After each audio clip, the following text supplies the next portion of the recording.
অনেকটা ভিন্ন রকম ওয়েতে বাংলাদেশের রাজনীতির মাঠে বা মানুষের মুখে মুখে নিজের একটা অবস্থান কিন্তু ৪ মাসের মধ্যে তৈরি করে ফেলেছে বাংলাদেশ আওয়ামী লীগ।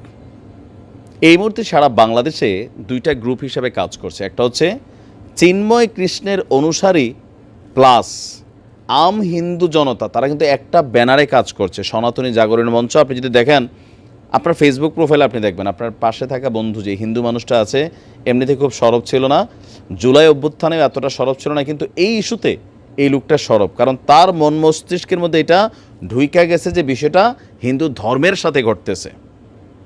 আবার এই বিষয়টা যে ঢুকছে, এখন এটা ঢুকানোর জন্য নানানভাবে বাংলাদেশের প্রেক্ষাপট থেকে, ধরেন আমাদের আলেম সমাজ যখন নাইমা বলে এই ইস্কনের এটা সেটা, তো হিন্দুদের মনে তারা আমাদেরকে টার্গেট করতেছে, তাদের কলিজাতে লাগতেছে, যার কারণে পেচকি লাইগা টোটাল ইস্কন হিন্দু এখন একটা জোটই হয়ে গেছে এক ধরনের।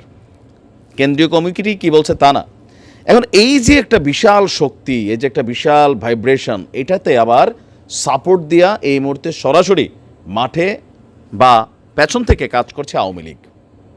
আপনি দেখেন সমন্বয়করা ইস্কন নিষিদ্ধের পক্ষে, উপদেষ্টারা যারা আছেন তারা এইভাবে বলতে পারবেন না, জামাত, তারপরে যদি আপনি দেখেন হেফাজত ইসলাম, বিএনপির মানে সিনিয়ররা না, বাকি যারা আছে, তারপর জাগরণী কি বলে যে নূরের দল, সবাই।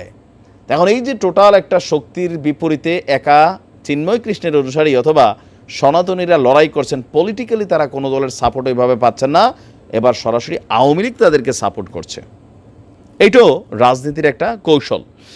দর্শক, চিন্ময় সরকার, চিন্ময় কৃষ্ণ ইস্যু এবং আমাদের যে আইনজীবী মারা গেছেন, এই ইস্যুতে প্রথমবারের মতন আওয়ামী লীগের সোশ্যাল মিডিয়াতে যে প্ল্যাটফর্ম আছে সেখানে শেখ হাসিনা তিনি একটা বিবৃতি দিয়েছেন।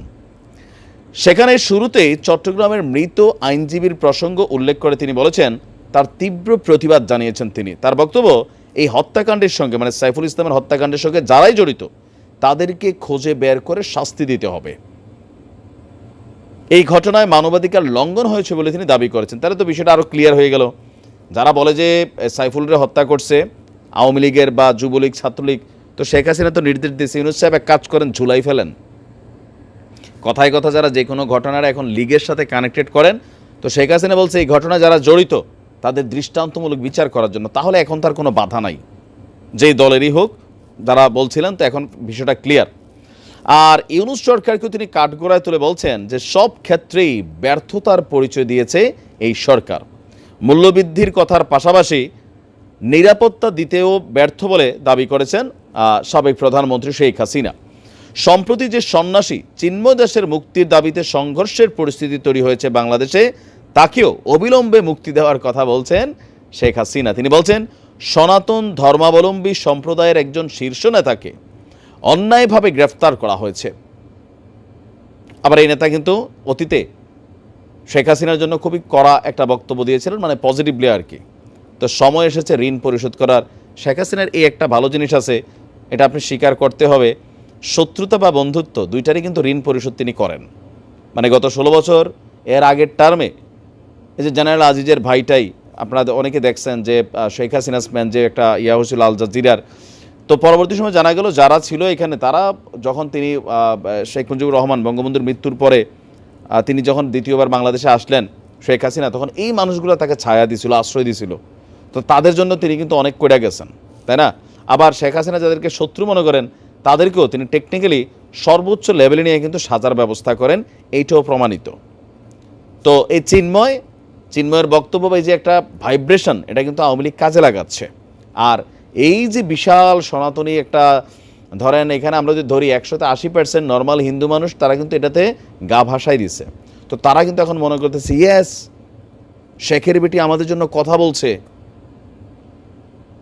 একটা টিম কিন্তু অটো তৈরি হয়ে গেছে, কারণ এই টিমটাকে প্রটেস্ট করছে কারা?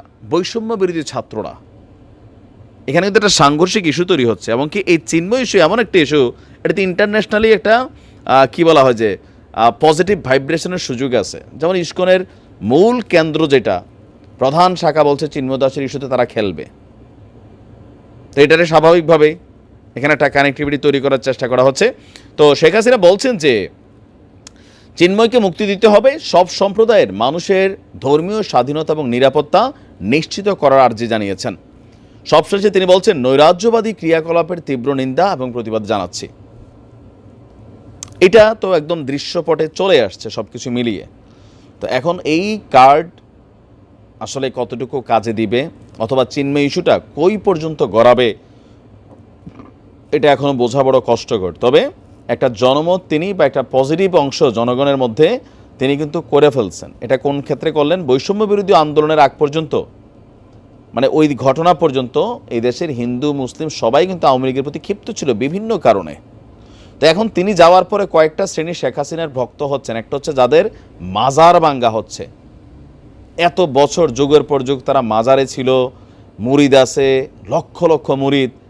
তো এই যে মাজার ভাঙ্গা যাদের হচ্ছে, তারা কিন্তু মনে করতেছে শেখ হাসিনাই তো ভালো ছিল, আমাদের মাজার টাজারে কেউ হাত দেওয়ার সাহস করে নাই, কাদিয়ানি টাদিয়ানি কাউরে টাচ করার সাহস করে নাই। তা আজকে ধরেন 200-250 যে মাজার ভাঙ্গা হয়েছে, এদের ফ্যান ফলোয়াররা কিন্তু মনে মনে আওয়ামী লীগের প্রতি কৃতজ্ঞতা ফিল করতেছে।